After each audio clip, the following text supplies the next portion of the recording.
Здравейте на всички! Днес ще пробвам... как беше? Как беше?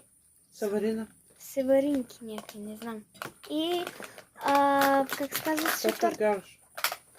Торта гарш. Гараш. Гараш, да. Така. Не, това не е тортата или... Каквото си мислите, да. И сега като ми сложа тортата на чинията, ще ви покажа как изглежда. Нямам търпение. Така, сега ще ви покажа как изглежда севаринката. Ето така изглежда.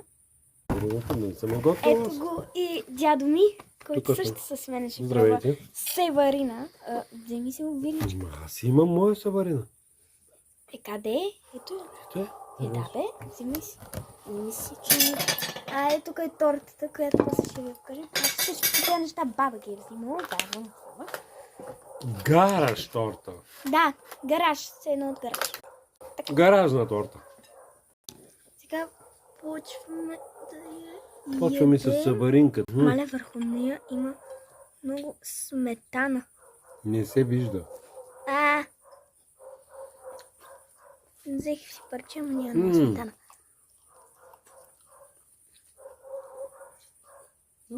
Как го ядеш това? И какво му има? Много е странно. Странно. Ами хора, сметаната е гъста. Кексчето или каквото е там това отдолу. Севарината е странна.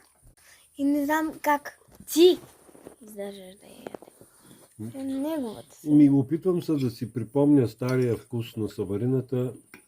Но малко тук... Дядовски неща. Ето го и това червеното, което беше отгоре на севарината или... Сметаната. Ами за севарината и давам 4 от 10. А сега нека да пробваме гараж. Тоя път с баща ми. Не знам дали се вижда. Тате.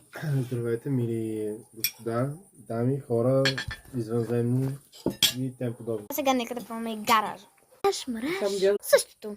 А ето как изглежда и гаража. Гараж торта, де. Да видим този гараж дали ще е толкова вкусен. Така.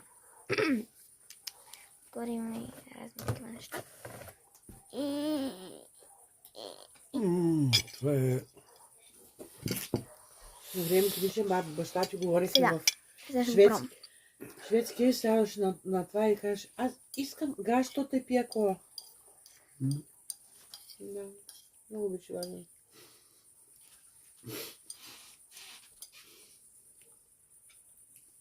Става. 7 от 10. Абонирайте се за още видеа.